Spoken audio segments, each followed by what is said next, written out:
শরীয়তপুরের সব শ্রেণী পেশার মানুষের সবচেয়ে জনপ্রিয় পরিবহনটি হচ্ছে সুপার সার্ভিস। গত কয়েকদিন যাবৎ ঢাকার যাত্রাবাড়িতে এক সন্ত্রাসের কারণে যাত্রাবাড়িতে এই সুপার সার্ভিস পৌঁছলেই শ্রমিকসহ গাড়ি, শ্রমিকদের মারধর সহ গাড়ি ভাঙচুর করছে। এতে করে চরম বিপাকে পড়েছে যাত্রীসহ এখানকার এই শ্রমিকরা। আমরা জানতে পেরেছি যে বেশ কিছুদিন যাবৎ ফাহিম নামের যাত্রাবাড়ির এক যুব দল নেতা, তিনি এই শরীয়তপুর পরিবহনের কাছ থেকে অর্থাৎ সুপার সার্ভিসের কাছ থেকে তারা চাঁদা দাবি করে আসছিল এবং সেটার পরিমাণ প্রত্যেক মাসে কমপক্ষে 10 লক্ষ টাকা অথবা এককালীন 5 কোটি টাকা তাদের দিতে হবে এবং চাঁদা দাবি করেছেন। বিষয়টি নিশ্চিত করেছেন আমাদের শরীয়তপুর বাস মালিক সমিতি। তো এই দিক থেকে আমরা যেটা জানতে পেরেছি যে আসলে এই চাঁদাবাজ দীর্ঘদিন ধরেই, অর্থাৎ সরকার আওয়ামী লীগ সরকারের পতনের পরে 5ই আগস্টের পর থেকে কিন্তু তার এই চাঁদাবাজির মাত্রাটা খুব বেশি বেড়ে যাওয়ায় এই অবস্থার সৃষ্টি হয়েছে এবং এই চাঁদা না দেওয়ার কারণেই প্রতিদিন, অর্থাৎ যাত্রাবাড়িতে গাড়িটি পৌঁছালেই সেখানে শ্রমিকদের যেভাবে মারধর করা হয়, পাশাপাশি গাড়ি ভাঙচুর করা হয়। এভাবে চলতে থাকলে আগামীতে শরীয়তপুরের যে যাত্রী সেবা দেওয়ার মতো যে সুপার সার্ভিসটি রয়েছে সেটি কিন্তু বন্ধ হয়ে যাওয়ার উপক্রম। তবে এই বিষয়ে আমরা মালিক শ্রমিকদের সাথে কথা বলেছি।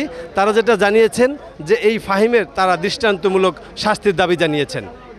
10 জন শ্রমিককে মারছে, 25টার উপরে গাড়ি ভাঙছে। আজকে সকালে একজনকে মাইরা মাথামুদা ফাটাইছে। এখন তাদেরকে ওইখানে চাঁদা না দিলে গাড়ি ঢুকতে দিবে না।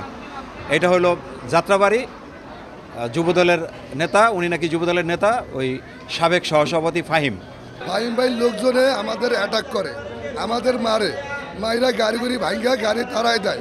এখানে করে প্লেস পয়েন্ট মতন যায় না, প্লেস করতে দেয় না, তারা গাড়ি উঠায় নিয়ে যায়, গাড়ি সরাই দেয়। আর আমাদের যাত্রী, আমাদের স্টাফকে মারে। আমাদের গাড়ি, একটা গাড়ি 50 লাখ টাকার দামের গাড়ি, তারা যে কোনো মুহূর্তে টোকায় নিয়ে আইসা ওই সামনে গ্লাসে বাড়ি মারতেছে, ছাড়ে গ্লাসে বাড়ি মারতেছে, তারপরে হাতুড়ি দিয়ে বডি পিটাইতেছে, এগুলা শ্রমিকদেরকে মারতেছে। এরকম করলে তো আমরা ব্যবসা করতে পারবো না। যদি এই ফাহিমের তালায় যদি আমাদের এই কোম্পানির গাড়ি সঠিকভাবে না চলতে পারে আর শ্রমিকের গায়ে যদি দ্বিতীয়বার যদি হাত দেওয়ার চেষ্টা করে, আমরা অনির্দিষ্টকালের জন্য পুরা দক্ষিণবঙ্গে আমরা ধর্মঘট করার সম্ভাবনা আছে। আমার এই গাড়িটা দেখেন, এই যে আতুর দিয়ে পিটাইয়া, ঠিক আছে, এরকম এই গ্লাস ভাঙিয়ে দিছে, ঠিক আছে, গাড়ি এই অবস্থা করে। আমরা জানতে পারছি ইতিপূর্বে তার নামে 10-20টা দরখাস্ত পড়ছে র্যাবে, সেনাবাহিনী ক্যাম্পে, প্রশাসনের কাছে। সে ব্যাপক পরিবহনে চাঁদা তুলতেছে এবং ব্যাপারা হয়ে গেছে। তো আমরা বিভিন্ন বিএনপি নেতৃবৃন্দকে জানাইছি, নবী ভাইরে সাথে আমরা দেখা করছি। সেও বলছে যে তুমি এটা বাড়াবাড়ি করি না, শরীয়তপুরের এটা নুরুদ্দিন অপুর এলাকা, সে আমার ফোন দিয়েছে, এটা তুমি ঝামেলা করো না। তারপরেও সে দিনকে এর পরের দিন গাড়ি আরও 2টা গাড়ি গ্যালাস ভাঙছে, শ্রমিক মারধর করছে। আজকেও শ্রমিক মার্সিটি করবে। আমরা এটা প্রশাসনদের দৃষ্টি আকর্ষণ করছি। চাঁদাবাজির দৌরত্বে বন্ধ হওয়ার উপক্রম হয়েছে শরীয়তপুরের সুপার সার্ভিস।